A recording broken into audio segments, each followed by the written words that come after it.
반갑습니다. 자, 오늘은 우리 5강이네요. 5강 메시아 그리스도입니다. 성경은 그리스도에 관한 책입니다. 그래서 많은 사건과 인물이 나와 있지만 결과적으로는 뭘 말하고 싶으냐면 그리스도를 설명하고 싶은 거죠. 왜냐하면 인간은 이 그리스도가 필요하기 때문인 거죠. 구약은 그리스도가 오신다는 이야기고 신약은 그가 그 그리스도가 오셨고 다시 오시겠다라고 하는 약속의 책이 성경입니다. 성경은 왜 이토록 그리스도를 많이 말하고 있고 왜 이렇게 많이 설명하고 있냐라고 할 때 그것은 인간이 절대적으로 그리스도가 필요하기 때문인 거죠. 그리스도가 필요한 절대적 문제를 가지고 있기 때문이라는 거죠. 그 문제의 본질은 사단으로 인하여 죄를 짓고 하나님과 단절된 것입니다. 이것이 우리의 지식이 아니라 실제로 이제 삶 가운데서 또 성경 안에서 특별히 깊이 나의 것으로 들어오는 은혜가 분명히 있어야 됩니다. 꼭 어떤 현장을 가서 그걸 보는 것이 아니더라도 성경 안에서 어느 날 이렇게 믿어지고 내 것이 되는 날이 분명히 있습니다. 어떤 때는 그냥 지나가는 소리로 들리죠.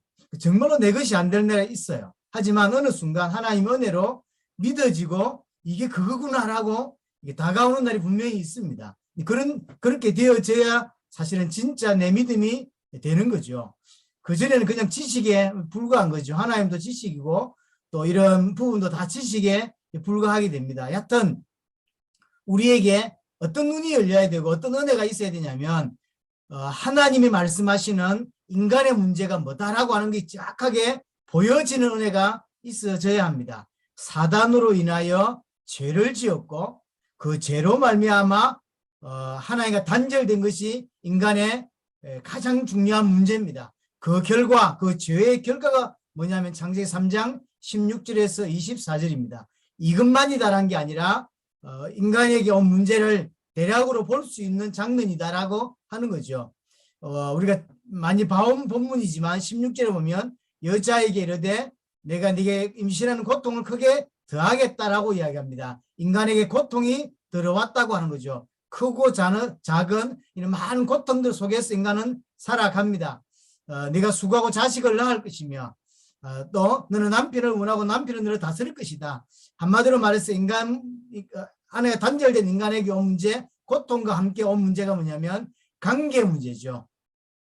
자식을 놓고 키우고 하는 자식과의 관계, 결혼해서 남편과의 관계, 또 자식과 부모의 관계, 이런 관계의 문제, 하나님과의 대신 관계가 끼어지면서 그로부터 이제 모든 인간관계가 사실은 다 끼어져 가게 되지요. 17절에 아담에게 이르시되 네가 내 아내의 말을 듣고 내가 네게 먹지 말라 한 나무 열매를 먹었은즉 땅은 너로 말미암아 저주를 받게 되었다라고 이야기합니다. 하나님과의 관계가 끼어졌는데 뭐도 끼어지냐면 땅과의 관계도 완전히 피조물인 이런 환경 문제, 그냥 환경 문제가 오는 것이 아니라 하나님과 단절되면서 올 수밖에 없는 거죠. 땅은 더 이상 인간의 통치를 받지 않게 되었단 말이죠. 너는 내 평생에 수고하여야 그 소산을 먹게 될 것이다. 먹는 것도 겨우 먹습니다. 경제 문제. 그래서 하나님과 단절된 문제가 얼마나 심각한 문제고 성경에서 얼마나 중요하게 다루는지를 우리는 깊이 볼 필요가 있습니다. 하나님과 딱 하나 단절됐는데 모든 문제가 들어온 거예요. 고통의 문제, 관계의 문제, 환경의 문제, 경제의 문제. 겨우 먹고 삽니다. 땅이 너에게 가시덤불과 엉겅퀴를 낼 것이고 내가 먹는 것은 밭의 채소다라고 이야기합니다. 땅이 엉겅퀴를 내고요. 이제 저주를 받았죠. 환경 문제가 왔죠. 또 밭의 채소라 그랬습니다. 이 채소는 원래 짐승이 먹는 건데 우리가 먹게 된 거죠. 인간의 수준이, 인간의 상태가 짐승의 상태처럼 되어버린 거죠. 또 짐승과 같은 상태, 하나님을 알지 못하고 살아가는 그런 짐승의 상태가 되어버렸습니다. 19절에 내가 흙으로 돌아갈 때까지 얼굴에 땀을 흘려야 먹을 것이다. 경제 문제. 그러니까 이뿐만 아니라 수많은 문제들, 인간이 겪는 모든 문제는 결국 하나님과 단절되어서 왔습니다. 첫사람 아담은 먹고 살기 위해서 일하지 않았습니다. 하지만 이제는 먹고 살기 위해서 일을 해야만 하는 거예요. 이런 문제가 인간에게 와버렸죠. 내가 그것에 체함을 입었습니다. 너는 흙이니 흙으로 돌아갈 것이다. 죽음의 문제. 아담은 분명히 처음에 흙이었습니다. 하지만 그 흙인 아담에게 하나님이 생기를 불어넣었고 그래서 생명이 되었고 하나님 형상이 되었습니다. 근데 다시 흙이 되었다고 이야기하죠. 쉽게 말하면 하나님의 단절된 인간은 아무것도 아닌 존재가 되어버린 것입니다. 우리가 많이 이야기하듯이 컴퓨터라든지 이런 휴대폰 이런 것들이 기능이 정말로 많습니다. 엄청난 기능을 가지고 있지만 전원이 공급될 때만 그것이 활용이 되죠. 사용이 될 수 있습니다. 우리가 하나님 형상이고 하나님의 생명을 가졌고 왕이고 그리스도를 방불케 할 만한 축복을 받은 건 분명합니다. 분명히 하나님의 축복을 받은 자예요. 하지만 하나님과 단절되면서 아무 소용이 없는 그런 존재가 되어버린 거죠. 마치 흙과 같은 존재, 아무 의미가 없는 그런 존재가 되어버렸습니다. 그게 인간입니다. 그래서 사실 우리가 이렇게 성경을 통해서 유추해 보기도 하고 성경을 통해서 인간의 문제가 이거다라고 우리가 진단하고 있지만 정확하게 완벽하게 알 수는 없어요. 다 끼어져 버렸는데 어떻게 정확하게 알 수 있겠습니까? 그래서 하나님이 은혜 주시고 보여주시니까 그 정도 아는 거예요. 그러니까 하나님 은혜 주지 않고 하나님 우리에게 계시해 주지 않으면 이것도 할 수가 사실은 없는 거죠. 20절에 아담이 그의 아내 이름을 하와라 부르게 됩니다. 원래 짐승에게 불렀고 피조물에게 불렀던 그 이름이었는데 이제 하와에게도 그러니까 이제 영적인 상태가 그만큼 다운되어 있다는 걸 말하는 거죠. 와이프를 짐승 취급하는 그런 수준까지 와버린 거죠. 그는 모든 산자의 어머니가 된다. 앞으로 태어날 모든 사람은 지금 하와의 상태로 태어나게 되는 것입니다. 죄인의 상태로 하나님을 알지 못하고 하나님을 대적하고 하나님으로부터 분리되고 하나님으로부터 떠나려고 하는 이 상태로 태어나게 되는 것이죠. 21절 여호와 하나님이 아담과 그의 아내를 위하여 가죽옷을 지어 입히십니다. 그래서 그리스도 아니면 그리스도의 보혈 아니면 절대로 인간은 하나님을 만날 수 없는 상태가 되어버립니다. 이것 또한 원래 일체적인 의미는 가죽을 뒷벗은 짐승의 모습을 의미하는 거라 그랬어요. 그래서 이는 근본적으로 본질적으로 우리의 설명하는 건 그리스도의 보혈을 설명하는 그리스도의 피로 말미암아 하나님 만날 수 있다고 하는 복음을 설명하는 것이지만 1차적인 의미는 사실은 인간이 짐승이 되었다고 하는 그 상태도 사실은 다 설명해 주는 본문입니다. 여튼 인간이 하나님과 단절되면서 모든 문제가 사실은 들어오게 된 것입니다. 22절에 여호와 하나님이 이르되 보라 이 사람이 선악을 아는 일에 우리 중 하나같이 되었다라고 이야기를 합니다. 신학적으로는 두 가지 의미를 다 가졌다고 제가 한번 설명을 드린 적이 있습니다. 우리 성경으로는 선악을 아는 일은 하나님은 알 수 있는데 이제 하나님을 자기가 하나님처럼 선악을 아는 존재가 된 것처럼 그렇게 설명하고 있는 게 우리 한글 성경이고요. 또 어떤 신학자들은 선악을 아는 일에 하나였었는데 지금은 그렇지 못하다라고 하는 의미를 가지고 있다고 했습니다. 뭐 어떤 거였던 하여튼 하나님과 단절되면서 원래의 상태에서 벗어나서 고통이 왔고 원래의 상태에서 벗어나서 많은 문제 가운데 빠지게 된 것이죠. 23절에 자 22절 마지막 부분에 그가 그의 손을 들어 생명나무의 열매도 따먹고 영생할까 하노라 하시고 여호와 하나님이 에덴 동산에 그를 내보내어 그의 근원이 된 땅을 갈게 하였다. 원래 아담은 에덴 동산에서 만든 것이 아닙니다. 에덴 동산 밖에서 만들어서 에덴 동산 안으로 데리고 들어왔습니다.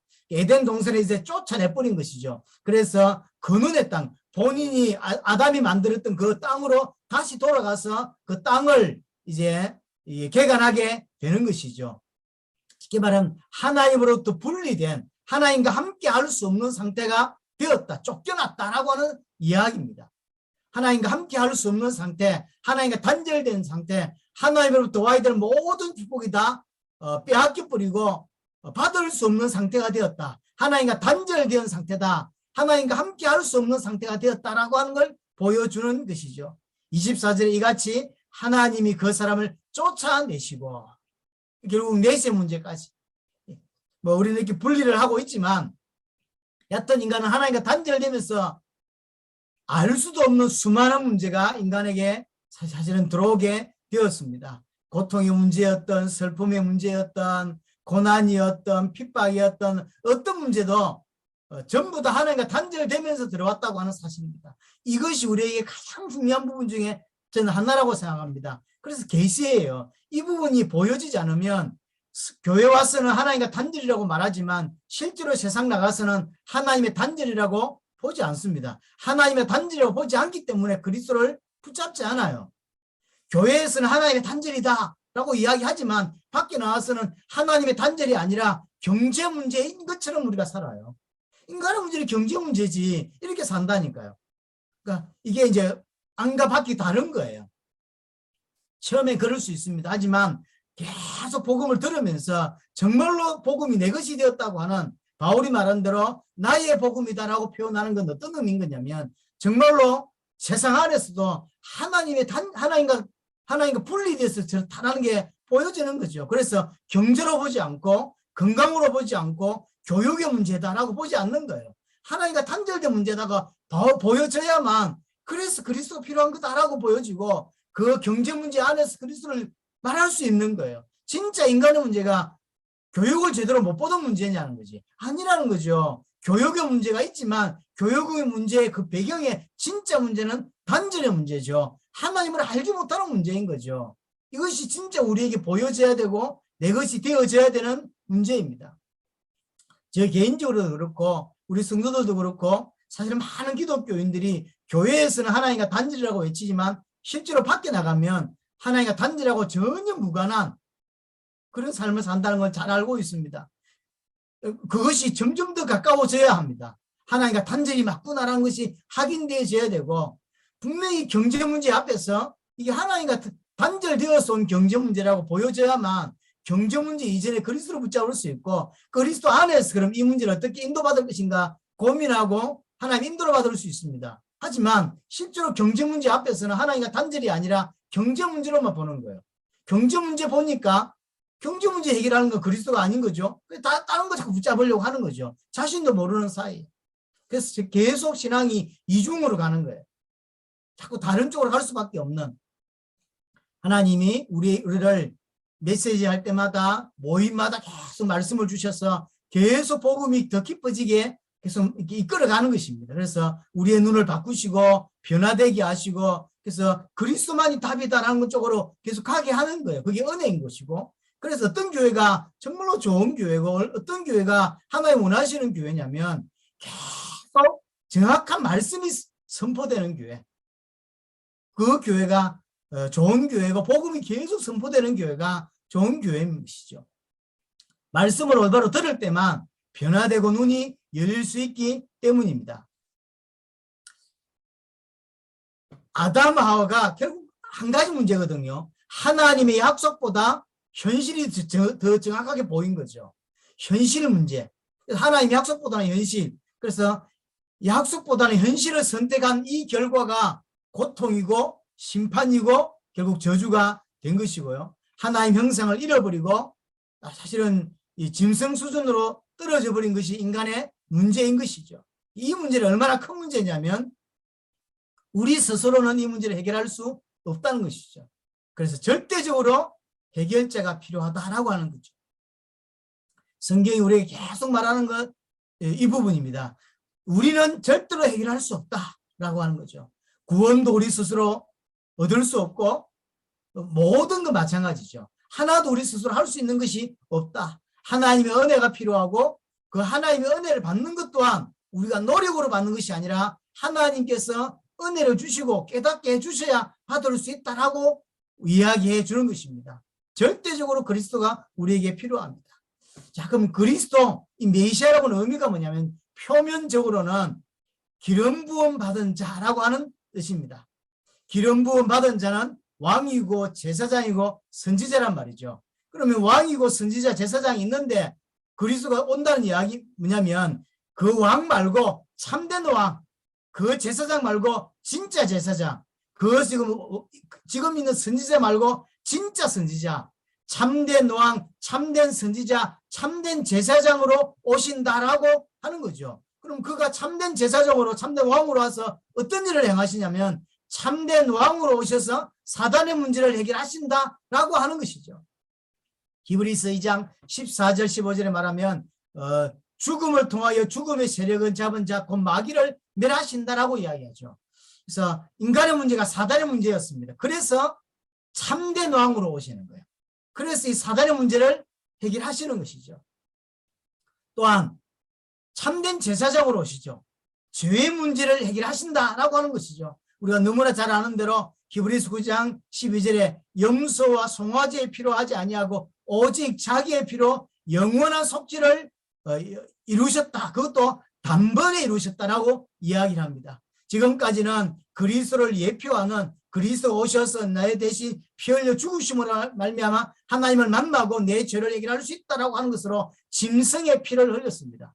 그래서 양을 잡고 소를 잡고 비둘기를 잡으면서 피를 계속 흘렸는데 그 피의 실체, 그 짐승의 실체, 그 소의 실체 대신 그리스도가 참된 제사장으로 왔다라고 하는 것이죠. 오셔서 뭐 하시냐면 내 죄 문제를 단번에 영원히 끝낸다라고 하는 것이죠. 또한 참된 선지자로 오셔서 하나님과 단절된 이 문제를 해결하시는 것이죠. 그래서 그리스도라고 하는 이름이 굉장히 중요한 부분입니다. 인간의 문제가 사단의 문제이기 때문에 이 사단의 문제를 해결할 참된 왕으로 오시고 인간의 문제같이 죄 문제이기 때문에 이 죄 문제를 해결할 참된 제사자로 오신다는 이야기고 인간의 문제가 하나님과 단절된 문제, 하나님과 떠나 있는 문제이기 때문에 하나님을 만날 수 있게 하는 선지자로 오신다라고 하는 것이죠. 그가 참된 선지자로 오셔서 우리를 하나님 만날 수 있도록 길을 열어주시는 것이죠. 그래서 우리 10장 19절 20절 말한 대로 희장 가운데서 열어놓은 새롭고 산 길을 여신다는 거죠. 어떻게 해요? 그의 죽으심을 통하여 피 흘려 죽으심을 통하여. 그래서 그리스도는 기름 부음 받은 자고 왕이고 제사장이고 선지자고 더 정확히 말하면 참된 왕, 참된 제사장, 참된 선지자가 되셔서 사단과 죄와 하나의 단절된 문제를 단번에 영원히 끝내시는 분이다라고 하는 의미인 것이죠. 자, 정리를 다시 하면 사단, 죄, 하나님과 단절된 결과로 온 모든 문제 수를 건져주시는 분, 구원할 자다라고 하는 의미가 그리스도다라고 하는 의미인 것입니다. 자, 그래서 구약 성경에서는 이 그리스도를 보내주겠다고 하는 것이 답니다. 그 약속을 300가지 이상 예언하고 있고 약속하고 있는 것이죠. 그래서 그가 오심에 대하여 그의 고난과 죽음에 대하여 부활에 대하여 또 성령으로 오실 것에 대하여 다시 오실 재림에 대하여 여하튼 그리스도에 관계된 예언들이 300가지 넘는 많은 것들이 사실은 있습니다. 그래서 구약 성경을 통해서 참 제사장, 참된 왕, 참된 선지자가 반드시 오셔야 된다고 하는 것과 오실 것에 대하여 약속하고 있는 것이죠. 사단과 죄와 하나님과 단절된 문제를 해결할 것을 또한 약속하고 있는 거예요. 그래서 인간의 문제가 무엇인지를 정확하게 우리에게 보여주고 있고요. 그 문제를 해결할 자가 그리스도라는 걸 우리에게 정확하게 보여주고 있고요. 그가 참된 왕으로, 참된 제사장으로, 참된 선지자로 오실 것을 정확하게 우리에게 말씀하고 있고요. 그래서 사단의 문제를 해결할 것과 죄의 문제를 해결할 것과 하나님과 단절된 문제를 해결할 것을 약속하고 있는 것입니다. 창세기 3장 15절 처음부터 인간이 하나님과 단절되었은 아담이 하나님과 단절된 처음부터 이야기하죠. 내가 너로 여자와 원수가 되게 하고 내 후손도 여자의 후손과 원수가 되게 하리니 여자의 후손은 내 머리를 상하게 할 것이요 너는 그의 발꿈치를 상하게 할 것이다. 여자의 후손을 우리에게 약속하셨죠. 메시아 그리스도입니다. 그가 오셔서 내 머리를 상하게 할 것이다. 사단의 문제를 해결할 것을 분명히 약속하고 있고요. 또 이사야 53장 5절에 그가 찔린 우리의 허물 때문이요 그가 상함은 우리의 죄악 때문이라. 그가 징계를 받음으로 우리는 평화를 누리고 그가 채찍에 맞음으로 우리는 나음을 받았도다. 그러면서 6절에 여호와께서는 우리 모두의 죄악을 그에게 담당시키셨도다. 메시아가 오실 것인데 그가 오시면 우리의 모든 죄악을 그가 짊어지시고 담당하신다는 거죠. 그것 때문에 피 흘리고 그것 때문에 고난당하고 그것 때문에 육신이 찢어지는 거예요. 그것 때문에 죄 문제 때문에.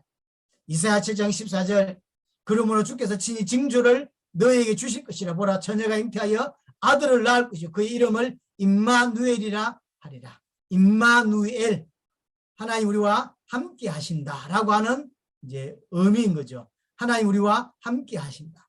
하나님과 함께 할 수 있는 길이 우리에게 열리게 된 것이죠.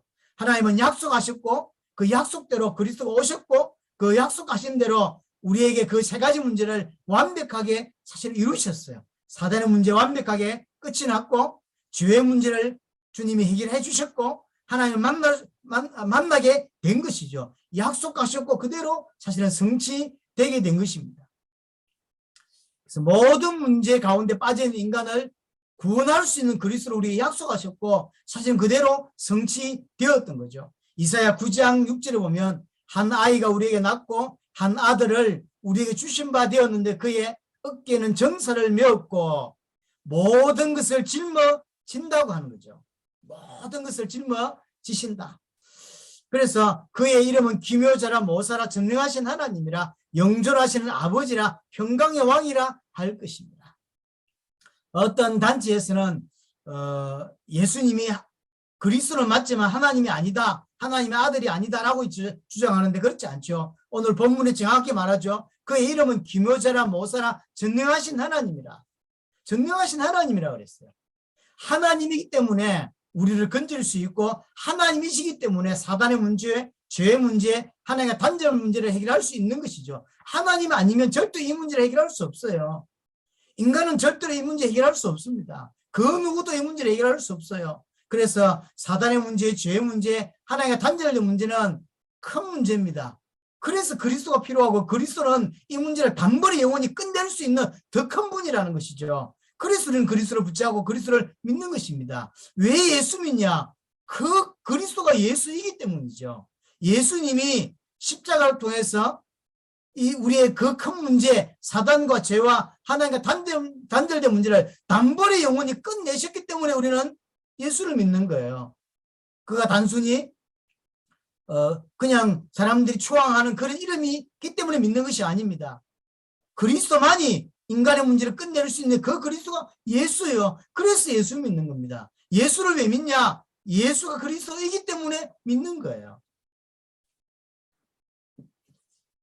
우리의 모든 문제를 짊어지실 것과 우리의 모든 문제를 해결하실 것을 약속하고 있다고 하는 거죠. 그래서 성경은 따지면 한 가지 약속입니다. 그리스도를 보내주어서 너희의 문제를 끝내겠다, 해결하겠다라고 하는 것이죠. 이스라엘은 그 그리스도를 처음부터 기다렸죠. 중요한 건 여기 세 가지 나와 있는데요. 요한복음 4장 15절 사마리아 여자입니다. 메시아고 그리스도로 하는 이가 오실 줄을 내가 안다라고 이야기하죠. 그가 오시면 모든 것을 우리에게 알려주실 것이다 라고 이야기했지만 그리스도가 오신다라는 걸 알은 것이지 그리스도가 정확하게 어떤 분이다라는 걸 안 건 아니에요. 이건 또 다른 문제이긴 하지만 여기서 말하고 싶은 것은 사실은 이 사마리 여자는 신앙이 그렇게 있는 여자는 아니었습니다. 그 어려운 시대에 특별히 한번 결혼하면 재혼을 거의 하지 않는 그 시대에 6번째 남자하고 살고 있었다고요. 얼마나 그 시대와 다른 삶을 살고 있고 또 가정의 문제, 경제의 문제, 여러 가지 문제, 인간적인 문제들을 많이 가지고 있는 여자라는 걸 알 수 있는 여자예요. 신앙이 없는 여자예요. 신앙이 별로 없는 여자도 뭘 알고 있냐면 그리스도가 오신다라고 하는 사실을 알고 있었다는 거죠. 물론 여기서 그럼 그들이 믿고 있던 그리스도가 우리가 생각하는 그리스도냐면 그렇지가 않았습니다. 그래서 문제죠. 처음에 세례 요한이 회개를 선포하고 회개의 세례를 베풀고 하니까 막 따라옵니다. 수많은 사람이 따라와서 당신이 혹시 그 선지자냐?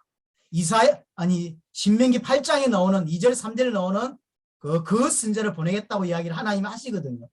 그래서 혹시 그 선지자냐고 묻죠. 그 선지자는 사실 메시아를 의미하는 말이에요. 하지만 그 선지자를 어떻게 이해하고 있냐면 그들은 다윗과 같은 그런 정치적인 왕 그걸 원했죠. 그래서 그 선지자가 오면 우리에게 지금 로마로부터 분리시켜서 우리를 부강하게 만들어주고 경제 문제를 해결해 줄 그런 왕을 사실은 기다렸던 것이지 정말로 메시아, 성경에 말하는 인간의 문제를 완벽하게 해결하고 십자가 지신 메시아를 그들은 기다리지 않았어요. 그래서 나중에 예수님이 등장하고 기적을 베풀 때 막 따라다니고 특별히 오병이어라는 기적을 통하여 사람들이 2만 명 넘는 가까운 사람들이 그 떡을 얻어먹고는요 임금 삼으려고 하죠. 그때 예수님은 도망갑니다. 사실은 예수님이 많은 기적을 베푼 이유가 뭐냐면 당신이 그리스도라는 사실을 증언하기 위해서, 나타내시기 위해서, 계시하기 위해서 기적을 베풀고 표적을 베풀었던 거예요. 그런데 사람들이 오병이어를 통해서 당신을 예수님을 임금 삼으려고 하고 왕 삼으려고 하니까 산으로 도망을 가버리거든요. 왜 갈까요? 그리스도를 알아봤는데 다르기 때문에. 성경에 말하는 그리스도와 이들이 원하는 그리스도가 달라요. 이들은 어떤 그리스도를 원했냐면 정치적인 그리스도, 우리에게 떡을 계속 줄 수 있는 경제 문제를 해결할 수 있는 그런 그리스도를 원했던 거죠. 하지만 이 예수님이라는 분은 그런 삶을 살지 않는다는 걸 알게 된 거죠. 그래서 그 많은 사람들이 다 떠나요. 나중에 결국 이렇게 떡 얻어먹었던 이 사람들이 예수님을 십자가를 못 박는다니까요. 교회 안에도 예수를 믿는 종류가 다양합니다. 여러 가지 이유로 예수를 믿어요. 하지만 성경에서 요구하는 그 믿음을 분명히 가져야 돼요. 하지만 그렇지 않은 사람도 있습니다. 자기 육신적인 문제, 자기 어떤 세상적인 문제, 그거 해결하려고 예수를 믿는, 자기의 어떤 경제 문제 해결하고 먹는 문제 해결하기 위해서 예수님을 임금 삼으려고 했던 거예요. 그래서 그 사람들로부터 예수님은 도망갔다니까요. 재밌는 표현이 뭐냐면 많은 제자들이 떠났다 그랬죠. 제자라고 표현하고 있어요. 그러니까 12사도나 70인 제자 말고도 제법 예수님의 요즘 말하면 팬들, 예수하면 끔뻑 넘어가는 팬들이 많았던 거죠. 예수 막 오직 예수 이랬는데 자기가 원하는 걸 안 해주는 거죠. 예수가. 그러니까 다 떠나는 거죠. 그때 예수님이 묻습니다. 제자들에게 너희도 떠날 거냐 라고 묻죠. 베드로가 고백을 하죠. 여기에 영생의 말씀이 있는데 우리가 어디로 갑니까? 일단 베드로는 고백 하나는 참 잘하는 것 같아요. 주는 그리스도시요 살아계신 하나님의 아들이십니다라는 고백도 베드로가 했고요. 이런 기가 막힌 고백들은 여하튼 베드로가 잘합니다. 그러니까 교회를 다니면서 자기가 원하는 예수, 자기가 원하는 하나님이 있어요. 하지만 그것이 성경에서 말하는 거하고 다를 때가 있다고 하는 거죠. 나는 예수 믿기를 내 육신적인 문제나 또는 이런 것 때문에 예수를 믿고 싶은 게 많습니다. 물론 그것은 신앙의 출발이에요. 하지만 교회를 다니고 설교를 들으면서 성경을 읽으면서 내 문제는 돈을 좀 더 많이 벌면 되는 문제가 아니구나. 돈을 벌지 말라는 개념이 아니라 내 문제는 하나가 단절된 문제고 그래서 이 문제는 돈으로 해결할 수 없는 문제구나. 정말로 나는 그리스도가 필요하구나라고 보여주고 그리스도를 붙잡아야 되고 그렇게 사는 거죠. 그게 맞는 거죠. 이 복음을 딱 이렇게 알고부터요. 이게 많은 부분에 틀어져 있구나. 비슷한 말인데 틀어지는 게 참 많습니다. 제가 우리 교회도 이 설명을 제가 한번 한 적이 있는데요. 병원 가서 전도할 때 이제 죽을 날이 다 되어서 끄떡끄떡 넘어가는 사람한테 당신 너무 험한 세상을 살지 않았냐. 천국은 너무 좋은 것이다. 눈물도 없고 고통도 없는 곳이다. 당신 죽을 때 다 됐지 않냐. 오늘 예수 믿으면 그 천국 간다. 그러면 이 사람은 예수도 모르고 천국도 잘 모르는 채 너무 고통스러워 살다 보니까 천국 가야 되겠거든. 그러니까 이제 예수님을 영접기도 따라 한다고요. 진짜 믿었는지 안 믿는지 우리는 모르는 거예요. 하지만 사실 생각해 볼 수 있는 게 뭐냐면 이 지금 곧 죽을 사람이 왜 예수를 영접했을까요? 예수가 그리스도라서 예수님의 십자가가 내 모든 죄를 끝냈다라고 믿기 때문에 그렇지 않을 가능성이 큽니다. 자기 육신적인 것 때문인 거죠. 천국 가려고. 그럼 천국도 잘 아냐? 몰라 천국도요. 그냥 이 전해주는 사람이 눈물도 없고 기쁨만 있다고 하니까 성경은 천국을 그렇게도 표현하지만 다르게도 표현할 때가 굉장히 많습니다. 그래서 헷갈리게 많이 해놨어요. 우리는 무조건 천국을 너무 좋은 쪽으로 생각하는데 과연 그런지는 가봐야 합니다. 가봐야 하는 거죠. 그렇지 않을 수도 없습니다. 한쪽 측면은 그런 쪽으로 설명을 해놨고요. 한쪽 측면은 통치적 개념으로만 설명하는 게 굉장히 많습니다. 하나님의 통치를 받는 것이 천국이지 뭐 금이 쫙 깔려 있고 뭐 이런 식의 그렇지 않을 가능성도 분명히 있습니다. 여하튼 우리는 너무 많이 육신적인 것으로 복음을 이해하는 게 많습니다. 복음이 정확하게 이해되고 그래서 사실은 내 육신 문제 해결하지 않게 하기 위해서 주님이 십자가 지셨다고 했거든요. 고린도후서 11장 맞나요? 몇 장입니까? 11장 15절 17절 여기 보면 왜 예수님이 십자가 지셨냐면 다시는 자기 자신을 위하여 살지 않게 하기 위하여였죠. 다시는 자기 자신을 위해 살지 않게 하여 주님이 십자가 지셨는데 예수 믿는 이유가 자기 자신을 위해서 믿는 거죠. 천국 가기 위해서, 부자 되기 위해서, 성공하기 위해서, 잘 살기 위해서 전부 잘못된 거죠. 사실은 따지면 그 자체가 필요 없다는 개념이 아니지만 그 말은 아니지만 예수 믿는 목적 자체가 전부 틀어져 있는 거죠. 예수도 모르고 이게 복음도 모르는 이런 상태로 그런 기독교인이 생각보다 사실은 많습니다. 그래서 바울은 빌립보 교회 편지할 때 보세요. 내가 눈물로 너희들에게 편지 쓴다. 너희 안에 십자가의 원수로 행하는 자들이 있다. 그렇죠? 그 십자가의 원수가 뭐냐면 자기 배를 위해 사는 자. 이 배는 그 둥둥 떠 있는 그 배가 아닙니다. 내 배죠. 쉽게 말하면 먹고 사는 걸 위해서 사는 자. 먹고 사는 걸 위해서 예수 믿고 먹고 사는 걸 위해서 예수의 십자가를 끌어다 땡기 쓰는 자. 그게 십자가의 원수라는 거죠. 지금도 교회 다니면서 예수님의 십자가에 또 못 박는 자가 누구냐면 그런 자예요.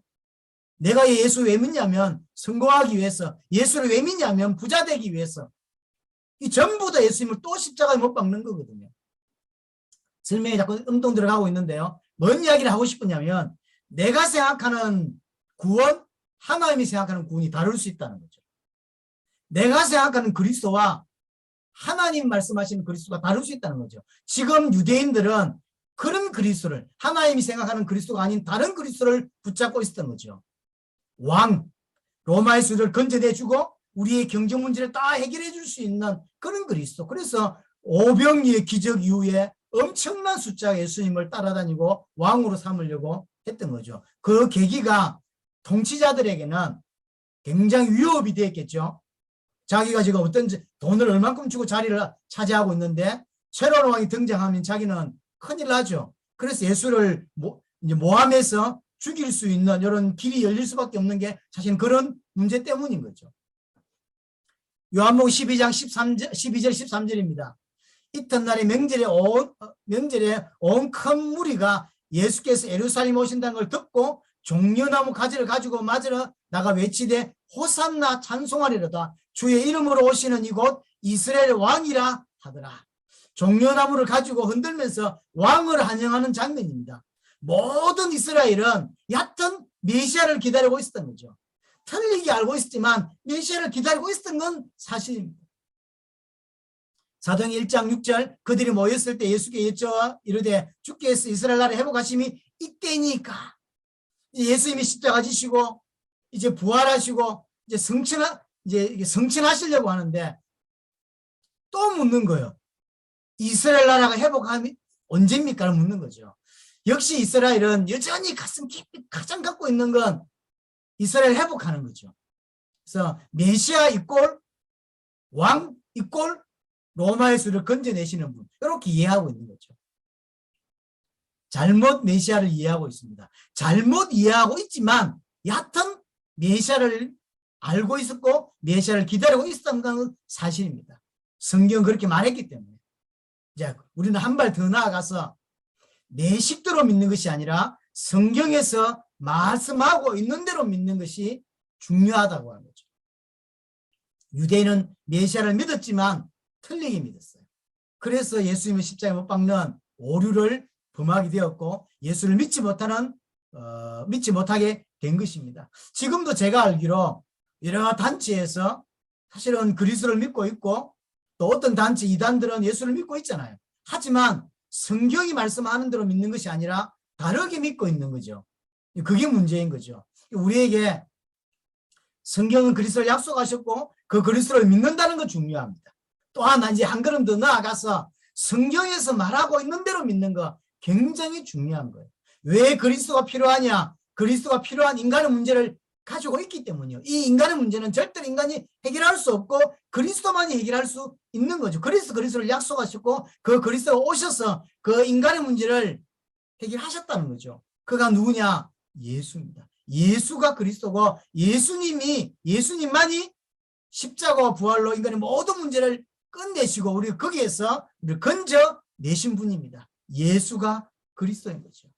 우리가 예수님을 정확히 아는 것 그리고 정확하게 믿는 것 너무 중요합니다. 내 식대로 믿는 거 중요하지 않습니다. 내가 깨달은 대로 믿는 게 중요한 것이 아니라 하나님께서 성경을 통해서 우리가 밝혀주시는 대로 계시해 주시는 대로 믿는 것이 굉장히 중요하다고 하는 사실입니다. 사단은 그래서 어디를 공격하냐면 요 복음을 공격하는 거예요. 자꾸 복음을 믿지만 다른 쪽으로 가게 만드는 거죠. 굉장히 다른 쪽으로 가게 만듭니다. 전 세계 다니면 이 부분을 처음으로 계속 보게 되는 게 이 부분이에요. 전 세계에 얼마나 많은 사람들이 예수 믿는지 모릅니다. 하지만 예수 믿지만 분명히 뭔가 달라요. 이제 다다음 주 이제 중남미 사역들이 시작되는데 엘살바도르에 제가 알기로 기독교 복음화율이 60%가 넘는 걸로 알고 있습니다. 기독교 복음화율이 60% 넘어요.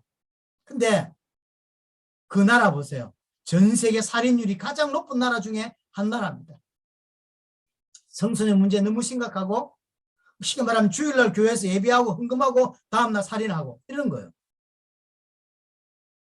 어떻게 믿기를 그렇게 살 수가 있냐는 거예요. 근데 그렇게 믿어요. 그럼 그 사람도 예수 안 믿냐? 예수 믿는다 그래요. 근데 그렇게 정말로 성경대로 믿냐? 아니라는 거예요. 분명히 뭔가 틀어져 있죠. 사단은 계속 복음을 공격하고 우리로 하여금 성경대로 믿지 않게 만들고 있다고 하는 사실입니다. 우리가 하나님께서 우리 12강이나 27강을 통해 성경을 조금 더 깊이 있게 보고 또 정확한 복음을 들을 수 있다고 하는 건 굉장히 은혜고 저는 축복이라고 생각합니다. 다른 게 축복이 아닙니다. 뭐가 축복입니까? 복음을 정확하게 알고 하나님을 정확하게 알고 그 하나님과 동행하고 그 하나님 인도받는 게 복이지 뭐가 복이란 말이에요. 사실은. 그래서 복음 안다고 하는 그 자체 하나가 엄청난 겁니다. 우리가 신앙이 성장한다는 건 이 부분이죠. 복음이 크게 보이고 구원이 크게 보이고 그래서 이 복음 있는 교회가 크게 보이는 그 은혜가 우리에게 있어야 될 줄로 믿습니다. 여하튼 하나님 여러분들에게 저와 여러분들 계속해서 은혜를 주시고 눈 열어주셔서 복음이 더 크고 이 하나님의 역사가 더 크게 보이고 일평생 그 하나님의 인도받고 하나님의 역사 속에 살아가는 저와 여러분들이 되었으면 좋겠습니다. 감사합니다.